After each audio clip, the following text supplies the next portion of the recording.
Welcome to Silver Series Secrets, the video tutorial series that helps you use Silver Series operator interface terminals with other Watlow products.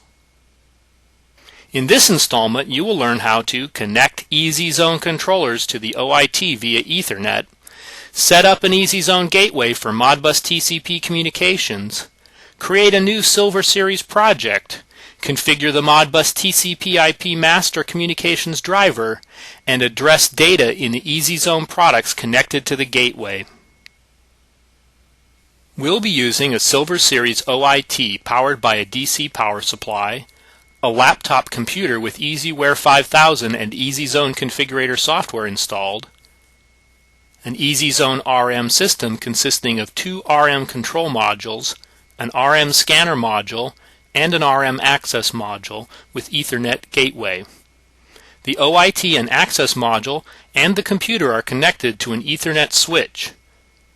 The RM access module is also connected to the laptop computer via a USB to 485 converter. In order for the OIT to communicate with the EasyZone controllers connected to the access module, we'll need to set up the OIT's IP address and subnet mask, set the access module's IP address and other Modbus communications parameters, and set up the access module's gateway so we can access the parameters in the controllers and scanner via Modbus.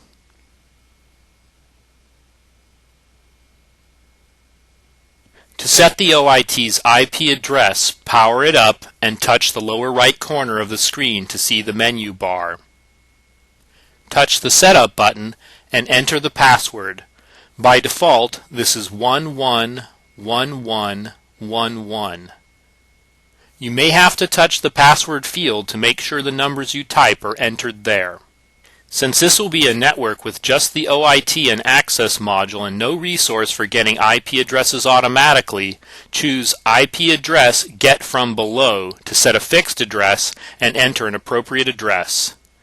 This address is from the range of addresses set aside for fixed addresses on small private networks. Since this network will not be connected to any other networks, the gateway setting is not important. Depending on what will be connected in your network, you may need to use different settings.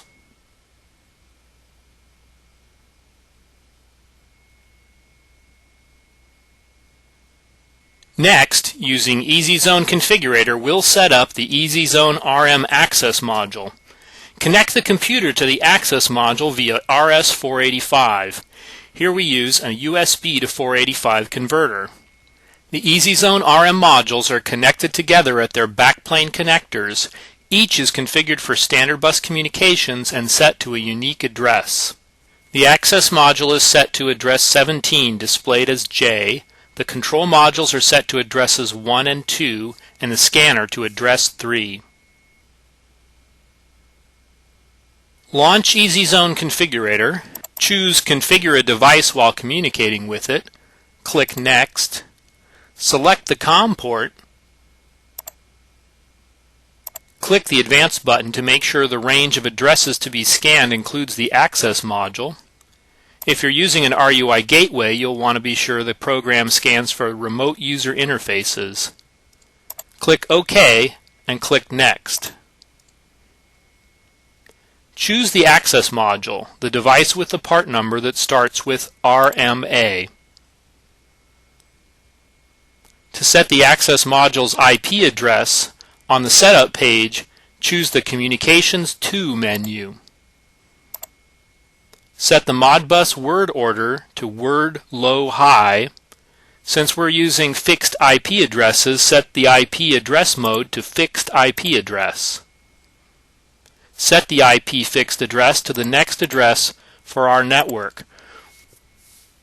We'll have to cycle power to the access module to make this address change take effect, but we'll do that after we finish configuring it. Set the subnet mask to the appropriate value. Make sure Modbus TCP Enable is set to Yes. Disable Ethernet IP unless you plan to use that protocol with another device. Set display units to the temperature scale you want. And set non-volatile save to Yes so that parameter values you change via the OIT will be retained in the controller's non-volatile memory. An RUI gateway or an RM access modules gateway can connect up to 16 other Easy Zone devices such as RM control modules to an Ethernet network. The gateway function is enabled and configured using the menus on the local remote gateway page. The local remote gateway instance numbers correspond to the standard bus addresses of the connected Easy Zone modules. So the connection to the RM control module with address 1 is configured on the local remote gateway 1 menu. The second RM controller's connection is configured on the local remote gateway 2 menu. And the RM scanner's connection is configured on the local remote gateway 3 menu. For each device, enable it and set the Modbus address offset. The offset for the first controller will be 0. We have to carefully consider the offsets for the other two controllers because these offsets determine how many controllers will be able to communicate via the gateway and which parameters you'll be able to access in each. The offset we set for the second controller limits the range of addresses that can be accessed via the gateway in the first controller. For example, if we set the second controller's offset to 1000, only addresses 0 to 999 will be accessible in the first controller, and the second controller's data will start at address 1000. In this tutorial, we'll set up the gateway to allow access to the process value, control mode, and set point for loops 1 to 3 in both the RM control modules. Consulting the manual, you can find the address for analog input 1's process value is 360, loop 1's control mode is 2220, and loop 1's closed loop set point is 2500. Since the set point has the highest address, that's the one we have to pay attention to in selecting the gateway offset. Note that for each Modbus address in the manual, an instance offset is also included. That offset is used to determine the addresses for the other analog inputs and control loops. The instance offset listed for set point is 80, so the address for the second loop's closed loop set point is 2500 plus 80, 2580, and the address for the third loop's closed loop set point is 2580 plus 80, 2660.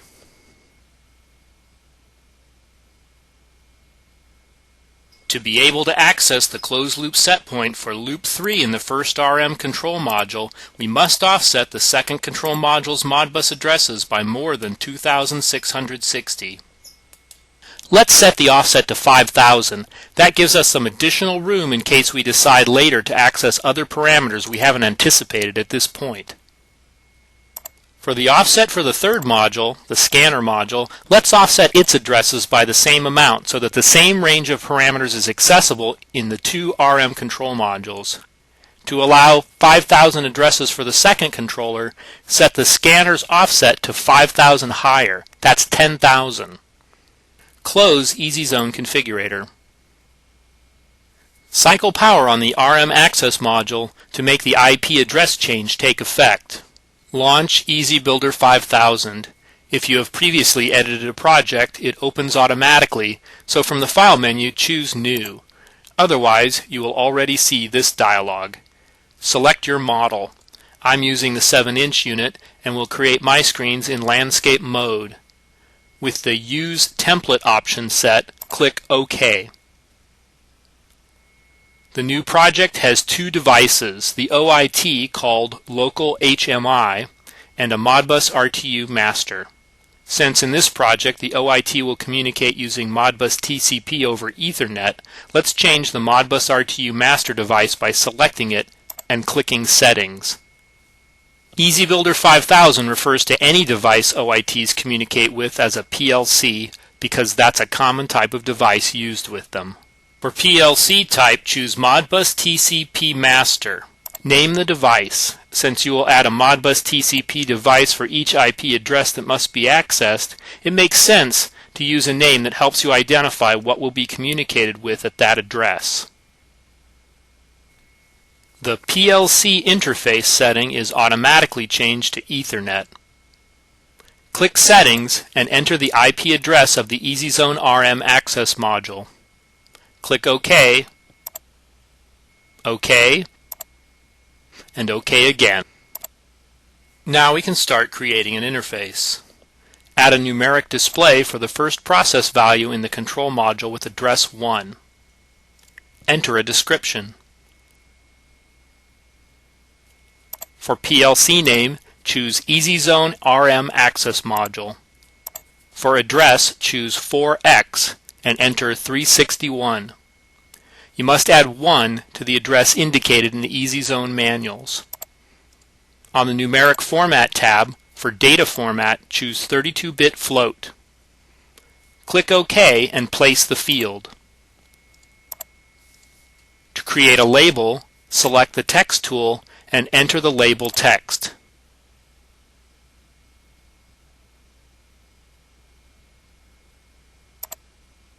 You can go through the same steps to create another field for the second control module, but it's easier to copy and paste. Select the first field, press Ctrl-C to copy, and Ctrl-V to paste. Put the copy where you want it, and click the background to deselect it. Now double-click the copy to edit its settings. Change the description and the address. The address of the first loop's process value in the second control module is offset by 5000 since that's what we set the offset to in the gateway.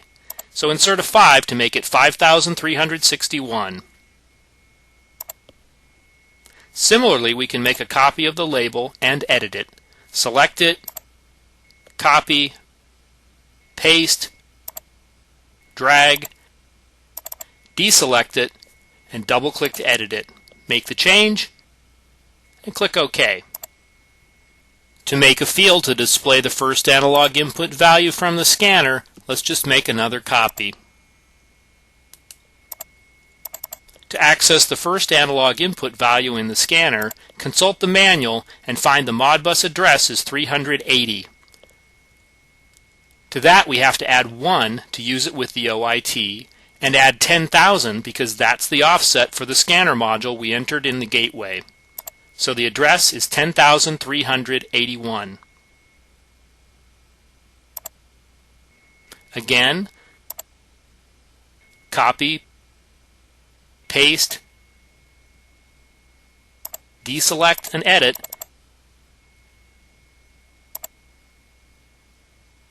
and add a label. After compiling and downloading the project, the OIT displays the process values from the 3 RM modules that it gets from the RM Access module. We can add fields and other screen objects that read and set other values in the RM system as long as the values are addressable in the range that we configured for the gateway to support for each module. Let's review. To set up Modbus TCP communications between a Silver Series OIT and EasyZone products through a gateway in an access module or RUI, you must set the IP address and subnet mask in the OIT, enable Modbus TCP, and set the gateway's Modbus communications parameters including the IP address, the subnet mask, the display units, and the non-volatile save preference. And finally, enable a local remote gateway and set the offset for each device that will communicate through the gateway. These can be done in any order, but all 3 must be done, and don't forget to cycle the power to the RUI or access module if you change the IP address. The steps for creating a new Silver Series project that communicates with EasyZone products via a Modbus TCP gateway are: create a new project in EasyBuilder 5000, change the Modbus RTU device that appears by default to a Modbus TCP IP master, enter the IP address of the access module or RUI gateway in the Modbus TCP IP master, and remember, when addressing data in EasyZone devices, add 1 plus the instance offsets plus the gateway offset to the Modbus address found in the EasyZone user's manual. We hope you found this installment of Silver Series Secrets helpful. We'll explore additional topics in other installments.